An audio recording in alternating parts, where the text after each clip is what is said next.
তারেক রহমানের হাত থেকে নিজের হাতে পেলাম কার্ড, কি যে আনন্দ, তাই না? অনেক আনন্দ হচ্ছে। যাই হোক, কালকে নববর্ষ আমাদের এইখানে আসছিল বিএনপির চেয়ারপারসন তারেক রহমান।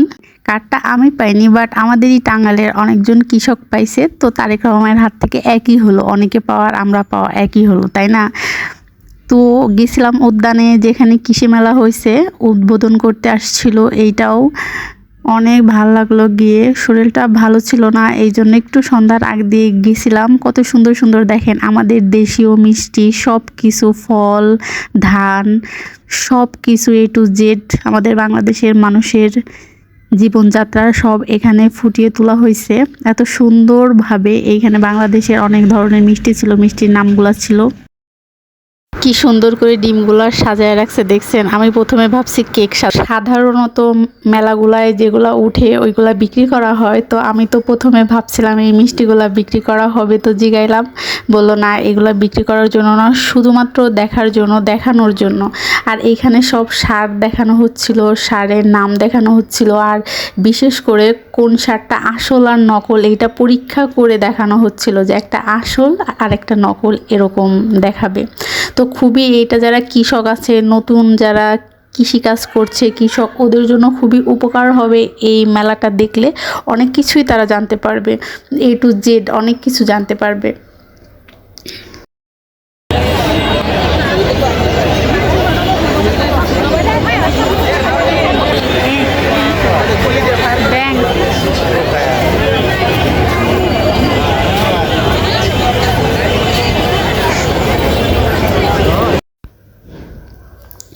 এখানে অনেক ধরনের ধান দেখানো হচ্ছিল, কোন ধানের কি নাম, কোন ধান দেখতে কেমন, তো এইটা দেখানো হচ্ছিল। আর এইখানে সব সবজির বিচিগুলা দেখানো হচ্ছিল, যে কি বিচি, কোন কোন সবজির কোন কোন বিচি আর কি, A to Z।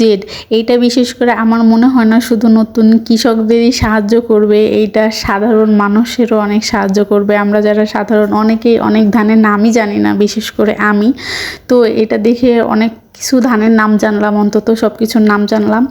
এইভাবে সব সুন্দর করে দেখানো হয়েছে। এই যে আম, আমাদের দেশীয় আম, একদম দেশীয় কি কি আম, নামের সবগুলা আমের উপরে নাম লেখা আছে, কোন কোন অঞ্চলের আম বিখ্যাত সেগুলা সব A to Z লেখা।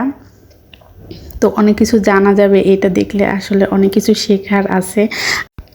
তো আমি একটা জিনিস দেখে অবাক হইলাম। তো আমের পাশে দেখতে পাচ্ছেন যে আলু, তো এত রকমের আলু ওইখানে দেখলাম, মূলত কয়েক রকমের, অনেক রকমের আলু দেখলাম, আলুর নাম দেখলাম। আমরা তো এত নামই জানি না, শুধু বাজারে যাই, আলু কিনে নিয়ে চলে আসি। তার ভিতরে অনেক জাত আছে, এগুলো না দেখলে বুঝতেই পারতাম না। এই যে জাতীয় ফল কাঁঠাল, ডাব, A to Z আমাদের ফল, যত ফল বাংলাদেশে আছে সবগুলাই এইখানে দেখানো হয়েছে।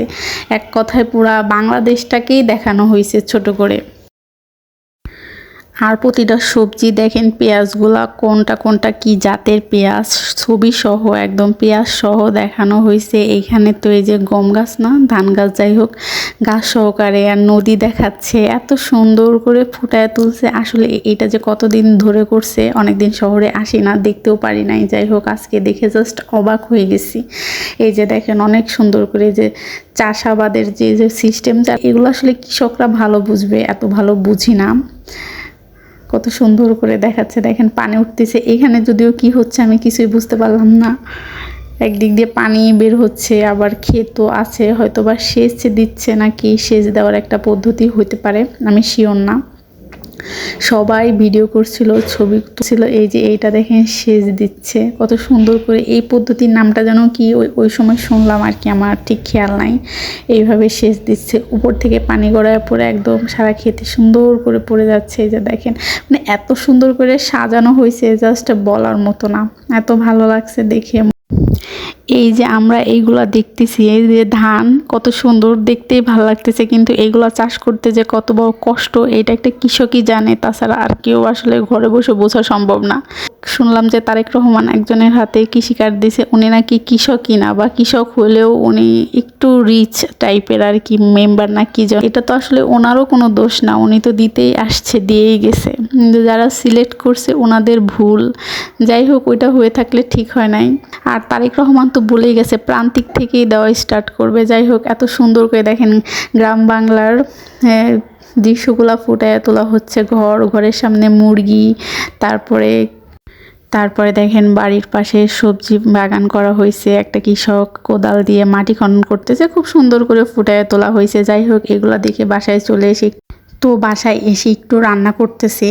আর দুপুরে খাওয়া দাওয়া হয়েছে, রাতে কিছু ছিল না রান্না করার, তাই ভাবলাম একটু করে দুজনের জন্য 2টা ডিম দিয়ে হালকা করে ডিমের বিরিয়ানি রান্না করে ফেলি। তো আপনারা কেউ কি কখনো ডিমের বিরিয়ানি খাইছেন? খেয়ে থাকলে আমাকে জানাবেন কিন্তু, ঠিক আছে? আজকে এমনি একটু রান্না করতে ইচ্ছা করলো, তাই করে জাস্ট খেয়ে শুয়ে পড়বো। বেশি কিছু করতে ভালো লাগতেছিল না, খুব শর্টকাট প্যাকেট মশলা দিয়ে করে ফেললাম। যাই হোক, আজকের ব্লগ এই পর্যন্তই। সবাই ভালো থাকবেন, সুস্থ থাকবেন, take care and bye bye, tata.